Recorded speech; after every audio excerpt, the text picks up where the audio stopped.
আসসালামু আলাইকুম। আমি আরিফ রায়হান। আমি ক্রিয়েটিভ আইটি ইনস্টিটিউটের মোশন গ্রাফিক্সের একজন ট্রেনার। আমি আজকে আপনাদের সামনে নিয়ে এসেছি কিভাবে আপনারা খুব ইজি ওয়েতে লোগো অ্যানিমেশন করতে পারেন। লোগো অ্যানিমেশন খুব জনপ্রিয় একটি চাহিদা যে কোনো ক্লায়েন্ট বা যে কোনো বিজনেস অর্গানাইজেশনের জন্য, কারণ এখন ভিডিওর যুগ আর আমরা সবাই চাই যে আমাদের ব্র্যান্ড আইডেন্টিটি, যেটা আমরা বলে থাকি লোগো, সেই লোগোটা যাতে অ্যানিমেটেড ওয়েতে একটা ভিডিও আকারে যাতে আমরা ক্লায়েন্টদের কাছে দেখাতে পারি। তাহলে চলুন আমরা দেখে নিই যে কীভাবে খুব ইজি ওয়েতে একটা লোগো অ্যানিমেশন করতে পারবো। লোগো অ্যানিমেশন করতে আমাদের সর্বপ্রথমে যেতে হবে অ্যাডোবি আফটার ইফেক্টসে। অ্যাডোবি আফটার ইফেক্টসে আসার পরে আমরা এরকম একটা ইন্টারফেস দেখতে পাবো। এখান থেকে আমাদের নতুন একটা ডকুমেন্ট নিতে হবে কাজ করার জন্য। নতুন একটা ডকুমেন্ট নেওয়ার জন্য আমরা এইখানে যে নিউ কম্পোজিশন লেখাটা আছে এখানে একটা ক্লিক করব। এখান থেকে আমরা প্রথমে কম্পোজিশনের নাম আমি দিয়ে দিচ্ছি লোগো অ্যানিমেশন। এরপর যে প্রিসেট আমরা ব্যবহার করব HDTV 1080x25 এই প্রিসেটটা। এটা যদি আপনার সিলেক্ট করা না থাকে এখানকার ড্রপ ডাউন মেনু থেকে সিলেক্ট করে নেবেন। এরপর যা অপশন আছে সেগুলো এই প্রিসেটসের আন্ডারই থাকবে, এরকমই থাকবে। আমরা শুধু ডিউরেশনটা চেঞ্জ করে দেব। ডিউরেশনটা চেঞ্জ করে আমি দিচ্ছি 10 সেকেন্ড। ব্যাকগ্রাউন্ড কালার হোয়াইট থাকবে বা আপনার পছন্দ মতো যে কালারটা আপনি প্রেফার করেন সেটা রাখতে পারেন। এরপর ওকেতে প্রেস করলে আমাদের ডকুমেন্ট সেটআপ হয়ে গেল। এখন আমাদের যে কাজটি করতে হবে যে লোগোটাকে এখানে আমাদের আফটার ইফেক্টসের প্রজেক্টে নিয়ে আসতে হবে। তার জন্য আমরা চলে যাচ্ছি আমাদের কম্পিউটারে। অলরেডি এটা হলো আমার লোগোর ফাইল। আমরা ক্রিয়েটিভ আইটির লোগোটাকে অ্যানিমেট করব। কাজেই জাস্ট লোগোটাকে ড্র্যাগ করে টেনে যে এই যে আমাদের ডকুমেন্টটা আছে ডকুমেন্টে আমরা ফেলে দিব। আমাদের লোগো চলে এসেছে। সাধারণত লোগো অ্যানিমেশন করতে গেলে আমাদের প্রথম যে কাজটা হবে সেটা হলো এই লোগোটাকে প্রিকম্পোজিশন করে নেওয়া। সবাই মনে রাখবেন যে আমরা যখনই লোগো অ্যানিমেশন রিলেটেড কোনো কাজই করব আমাদের ফার্স্ট স্টেপটাই হবে যে লোগোটাই আমরা নিয়েছি সেটাকে প্রিকম্পোজিশন বানিয়ে ফেলা। সেটা বানানোর ওয়েটা হলো লোগো লেয়ারে রাইট বাটনে ক্লিক করবেন। ক্লিক করে অনেকগুলো অপশন আসবে। এখান থেকে দেখেন একটা জায়গাতে লেখা আসবে প্রিকম্পোজ। এখানে ক্লিক করবেন। আরেকটা মেনু আসবে। এই মেনুতে সিলেক্ট করে দিবেন যে আপনার প্রিকম্পোজিশনটার নাম কি হবে। আমি নাম দিয়ে দিচ্ছি লোগো। এরপর দুটো অপশন থাকবে লিভ আর মুভ। আমরা অবশ্যই দিব মুভ অল অ্যাট্রিবিউটস। সেখানে ক্লিক রেখে সেখানে টিক রেখে ওকেতে প্রেস করে দিব। দেখেন আমার এটা একটা প্রিকম্পোজিশন লেয়ার হয়ে গিয়েছে এবং এখন আমরা এটার উপরে বিভিন্ন ইফেক্টস অ্যাপ্লাই করে খুব ইজিলি কাজ করতে পারবো। তাহলে চলুন আমরা আমাদের যে প্রথম ইফেক্টটা লোগো অ্যানিমেশন করার জন্য সেটা ইফেক্টটা অ্যাপ্লাই করি। এই ইফেক্টটা পাবো হলো আমরা এই একদম ডান সাইডে ইফেক্টস অ্যান্ড প্রিসেটস নামে একটা ট্যাব আছে। এই ট্যাবে ক্লিক করলে আমরা এখানে একটা সার্চ বাটন পাবো, একটা সার্চ বার পাবো। এই সার্চ বারে লিখবো সিসি বল। সিসি বল লিখলে একটা ইফেক্ট চলে আসবে, সিসি বল অ্যাকশন। আমরা সাধারণত এই ইফেক্টটা দিয়ে আমরা লোগো অ্যানিমেশনটা করবো। তাই এই ইফেক্টে আমি জাস্ট এখানে ডাবল ক্লিক করব বা এই ইফেক্টটাকে টেনে ধরে জাস্ট এই লোগো লেয়ারের উপর আনলেই দেখুন আমাদের একটা কিছু না বোঝা যাচ্ছে কোনো একটা ইফেক্ট অ্যাপ্লাই হচ্ছে। আমি যদি জুম করি মাউস হুইল আপ ডাউন করে দেখতে পাবেন যে মনে হচ্ছে যে না কিছু না কিছু চেঞ্জ আসছে। কাজে এই চেঞ্জটা দিয়ে আমরা অ্যানিমেশন করব। দেখে নিন এই এবং বাম পাশে ইফেক্টটা অ্যাপ্লাই করার পর ইফেক্টসের পুরো ইন্টারফেসের বাম পাশে আমরা দেখব যে এই ইফেক্ট রিলেটেড যত অপশনস আছে সব অপশনস আমরা এখানে দেখতে পাবো। যে প্রথমে আমরা সর্বপ্রথম যে অপশনটা আছে সিসি বল অ্যাকশনে সেটার নাম হলো স্ক্যাটার এবং এর পাশে যে ভ্যালুটা আছে এই ভ্যালুটাকে যদি আমরা এভাবে বাড়াই কমাই তাহলে বুঝতে পারছি স্ক্যাটার মানে ছড়িয়ে যাওয়া। যদি আমরা বাংলা করি তার মিনিং হয় দাঁড়াবে ছড়িয়ে যাওয়া। যে কি হচ্ছে দেখেন আমাদের লোগোটাও ছড়িয়ে যাচ্ছে, যত আমি ভ্যালু বাড়াচ্ছি তত ছড়াচ্ছে এবং যত শূন্যের দিকে আনছি মানে আমার লোগোটা কি আবার আগের মতো যে অরিজিনাল যে অবস্থা সেখানে ফেরত চলে আসছে। যে আমরা কি করব প্রথমে এইটার ভ্যালু স্ক্যাটারের ভ্যালুটা অনেক বেশি রাখবো। অনেক বেশি রেখে আমরা এইখানে একটা কি ফ্রেম এই যে অপশনটা আছে এখানে একটা ক্লিক করে দিব। আমার এই যে প্লে হেড বা কারেন্ট টাইম ইন্ডিকেটর এইটাকে ঠিক ফার্স্ট ফ্রেমে রেখে জাস্ট দেখুন আমি এখানে ক্লিক করে দিচ্ছি। এখানে একটা নীল সংকেত দেখাচ্ছে, এর মানে এখানে অলরেডি আমি অ্যানিমেশন করার জন্য এটাকে প্রস্তুত করে ফেলেছি। এটাকে আমরা আফটার ইফেক্টসের ল্যাঙ্গুয়েজে বলি কি ফ্রেম বসিয়ে দেওয়া। এরপর আমি আমার যে কারেন্ট টাইম ইন্ডিকেটর এটাকে নিয়ে যাব 1 সেকেন্ডে। 1 সেকেন্ডে নিয়ে গিয়ে স্ক্যাটার ভ্যালুটাকে করে দিব, লিখে দিলাম 0।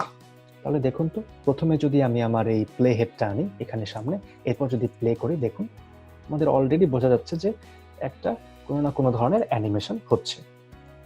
আচ্ছা, এখন আমাদের যে কাজটা হলো আমরা চাই যে এত সিম্পল ওয়েতে অ্যানিমেশন হবে না, এটা একটু চক্রাকৃতি আকারে ঘুরতে ঘুরতে এই জিনিসটা আমার অরিজিনাল লোগোতে চলে আসবে।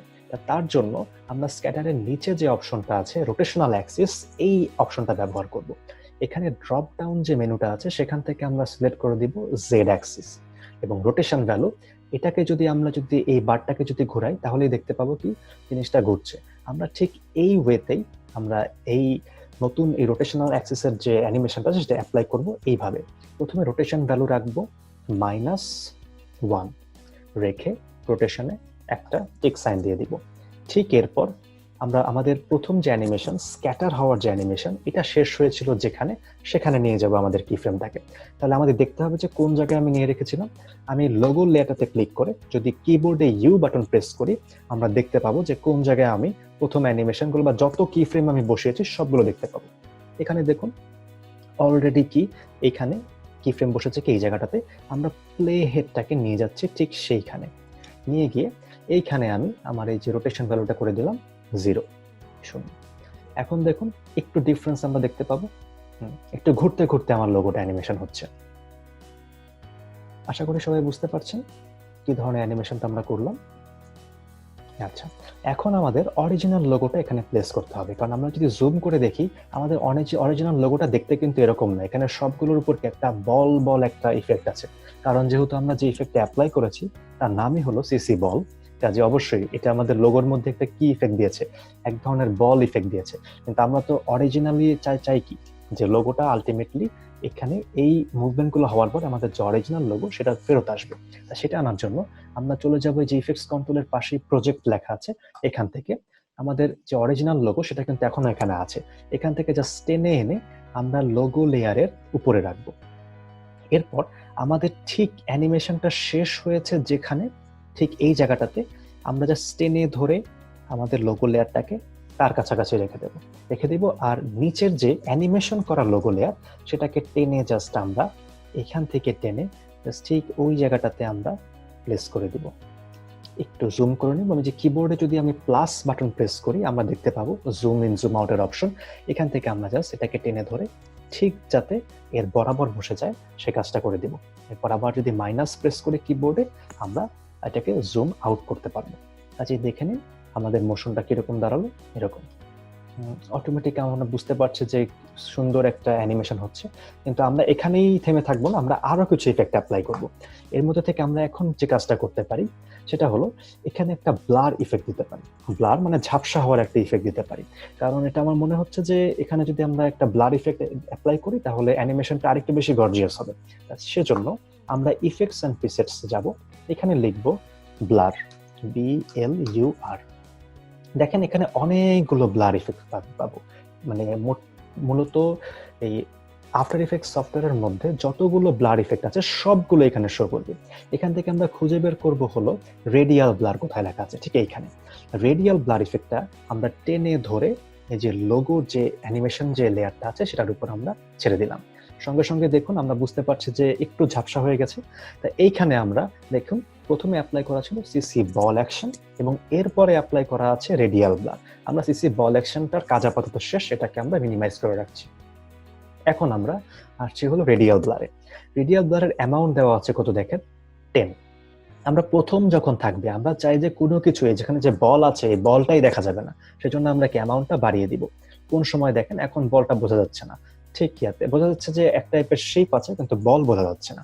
ঠিক এখানে রেখে আমরা এখানে একটা কি ফ্রেম দিয়ে দিব।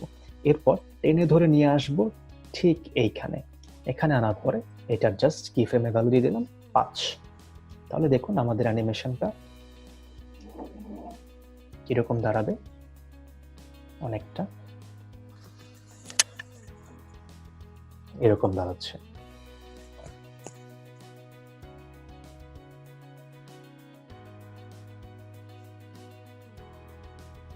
বুঝতে পেরেছেন?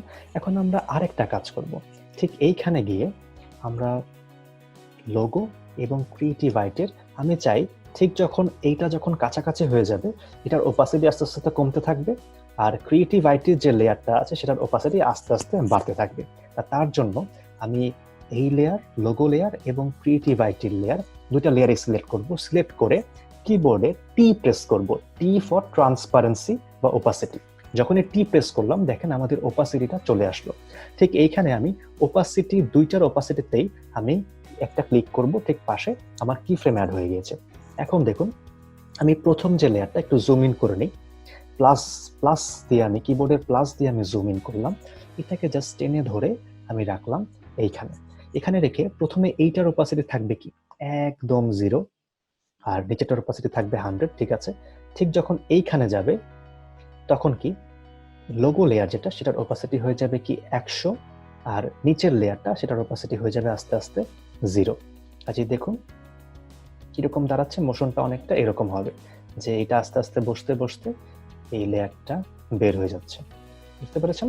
তা আমি আবার মাইনাস দিয়ে আমি জুম আউট করি। এখন চলে যাই প্রথমে সবগুলো আমি লেয়ার সিলেক্ট করি, এরপর ইউ প্রেস করি। ইউ প্রেস করার সাথে সাথে আমার সবগুলো কি ফ্রেম দেখাবে। এরপর সবগুলো কি ফ্রেমকে আমি সিলেক্ট করব, সিলেক্ট করে কিবোর্ডের F9 যে বাটনটা আছে সেটাকে প্রেস করব। F9 প্রেস করলেই দেখুন এটাকে, এই প্রসেসটাকে আমরা বলি ইজি ইজ করা। ইজি ইজ করার সবচেয়ে বড় সুবিধা হলো এটা একটা মোশনকে অনেক স্মুথ করে। আমরা তাহলে দেখে নিই যে আমাদের যে ফাইনাল যে কম্পোজিশন, সেটা ফাইনাল যে অ্যানিমেশন সেটা কেমন হলো। আশা করি মোটামুটি ভালোই হয়েছে। এখন আমরা যেটা করতে পারি যে পিছনে একটা সুন্দর ব্যাকগ্রাউন্ড দিতে পারি। এখন ব্যাকগ্রাউন্ড দেওয়ার জন্য আমরা নিব একটা সলিড লেয়ার। আমরা যাব লেয়ার ট্যাবে, এখান থেকে নিউ থেকে যাব সলিডে। সলিড অপশন আসবে, আমরা নাম দিচ্ছি ব্যাকগ্রাউন্ড। এরপর জাস্ট ওকেতে প্রেস করছি। আমার একটা সাদা ব্যাকগ্রাউন্ড লেয়ার চলে এসেছে। ব্যাকগ্রাউন্ডটাকে আমি নিচে রাখলাম এবং ব্যাকগ্রাউন্ড লেয়ারের উপর আমি একটা ইফেক্ট অ্যাপ্লাই করব। তার জন্য আমি যাব ইফেক্টস ট্যাবে গিয়ে জেনারেট থেকে চলে যাব গ্রেডিয়েন্ট র্যাম্পে। এখানে গেলে বাই ডিফল্ট এরকম একটা ইফেক্ট আসবে। আমরা যেটা করব লিনিয়ার র্যাম্পের জায়গাতে করে দিব রেডিয়াল র্যাম্প এবং কালারটাকে সোয়াপ করে দেব। সোয়াপ করে দিয়ে এই কালারটার যে বাটন এটা জাস্ট মাঝামাঝি রাখবো, আর এইটা যেটা এটাকে জাস্ট একটু সরিয়ে দেবো। এভাবে আমাদের মোটামুটি একটা ব্যাকগ্রাউন্ড চলে এসেছে। এখন আমরা আবার আমাদের ভিডিও শুরুতে যাব, এরপর প্লে করব। এই যে আমাদের লোগো অ্যানিমেশনটা কমপ্লিট।